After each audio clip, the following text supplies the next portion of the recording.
ಕಾಂಗ್ರೆಸ್ ಕಾರ್ಯಕರ್ತರ ನಡುವೆ ಮಾರಾಮಾರಿ.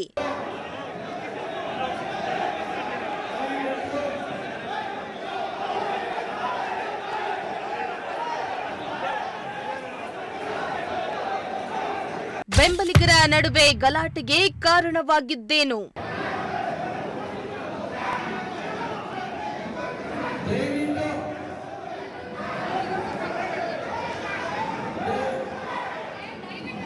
ಎಸ್, ರಾಜ್ಯ ರಾಜಕಾರಣದಲ್ಲಿ ಸಿಎಂ ಕುರ್ಚಿ ಗುದ್ದಾಟ ತಾರಕಕ್ಕೇರ್ತಾ ಇರೋ ಹೊತ್ತಲ್ಲಿ ಕಾಂಗ್ರೆಸ್ ಕಾರ್ಯಕರ್ತರ ನಡುವೆಯೇ ಮಾರಾಮಾರಿ ನಡೆದಿದೆ. ಸಿಎಂ ಕುರ್ಚಿಗಾಗಿ ಡಿಕೆಶಿ ಹಾಗೂ ಡಿಕೆ ಬಣ ತೀವ್ರ ಕಸರತ್ತನ್ನ ನಡೆಸ್ತಾ ಇದ್ದು, ಡಿಕೆಶಿಗೆ ಸಿಎಂ ಪಟ್ಟ ನೀಡಬೇಕೆಂದು ಆಗ್ರಹಿಸಿ ಡಿಕೆಶಿ ಬಣ ಡೆಲ್ಲಿ ಟೂರ್ಗೆ ಹೋಗಿದೆ. ಇತ್ತ ಬಿಜೆಪಿ ನಾಯಕರು ಕಾಂಗ್ರೆಸ್ ಸರ್ಕಾರದ ವಿರುದ್ಧ ಕಿಡಿಕಾರ್ತಾ ಇದ್ದ ವೇಳೆಯೇ ಕಾಂಗ್ರೆಸ್ ಕಾರ್ಯಕರ್ತರು ಮಾರಾಮಾರಿಯನ್ನ ಮಾಡಿಕೊಂಡಿದ್ದಾರೆ.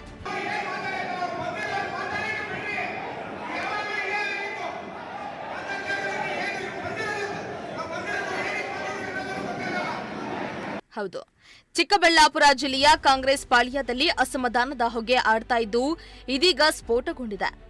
ಹೌದು, ಚಿಕ್ಕಬಳ್ಳಾಪುರ ಜಿಲ್ಲೆಯ ಶಿಡ್ಲಘಟ್ಟ ತಾಲೂಕಿನ ಕಾಂಗ್ರೆಸ್ ಕಚೇರಿಯಲ್ಲಿ ಎಐಸಿಸಿ ಕಾರ್ಯದರ್ಶಿ ಅಭಿಷೇಕ್ ದತ್ ಮುಂದೆಯೇ ಕಾರ್ಯಕರ್ತರು ಮಾರಾಮಾರಿಯನ್ನ ನಡೆಸಿದ್ದಾರೆ.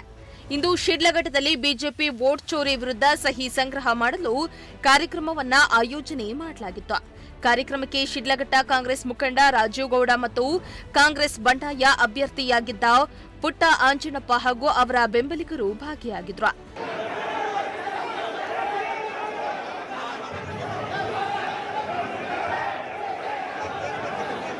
ಇನ್ನು ವೋಟ್ ಚೋರಿ ವಿರುದ್ಧ ಸಹಿ ಸಂಗ್ರಹ ಕಾರ್ಯಕ್ರಮದಲ್ಲಿ ಎಐಸಿಸಿ ಕಾರ್ಯದರ್ಶಿ ಅಭಿಷೇಕ್ ದತ್ ಮುಂದೆ ಕಾಂಗ್ರೆಸ್ ಮುಖಂಡ ರಾಜೀವ್ ಗೌಡ ಮತ್ತು ಕಾಂಗ್ರೆಸ್ ಬಂಡಾಯ ಅಭ್ಯರ್ಥಿಯಾಗಿದ್ದ ಪುಟ್ಟು ಆಂಜನಪ್ಪ ಶಕ್ತಿ ಪ್ರದರ್ಶನಕ್ಕೆ ಮುಂದಾಗಿದ್ರು. ಈ ವೇಳೆ ಇಬ್ಬರು ಮುಖಂಡರ ನಡುವೆ ಮಾತಿನ ಸಮರವೇ ನಡೆದಿದ್ದು, ಇಬ್ಬರು ನಾಯಕರ ಬೆಂಬಲಿಗರು ಗಲಾಟೆಯನ್ನ ಮಾಡಿದ್ರು. ಗಲಾಟೆ ತಾರಕಕ್ಕೇರಿದ್ದು ಬೆಂಬಲಿತ ಕಾರ್ಯಕರ್ತರು ಚೇರ್ಗಳಿಂದಲೇ ಹೊಡೆದಾಡಿಕೊಂಡಿದ್ರು. ಕಾರ್ಯಕರ್ತರ ನಡುವಿನ ಮಾರಾಮಾರಿಯನ್ನ ನಿಯಂತ್ರಿಸಲು ಪೊಲೀಸರು ಹರಸಾಹಸ ಪಟ್ರು. ಕಾಂಗ್ರೆಸ್ ಕಾರ್ಯಕರ್ತರ ನಡವಳಿಕೆಯಿಂದ ಎಐಸಿಸಿ ಕಾರ್ಯದರ್ಶಿ ಅಭಿಷೇಕ್ ದತ್ತಾಗೆ ತೀವ್ರ ಮುಜುಗರ ಉಂಟಾಯಿತು.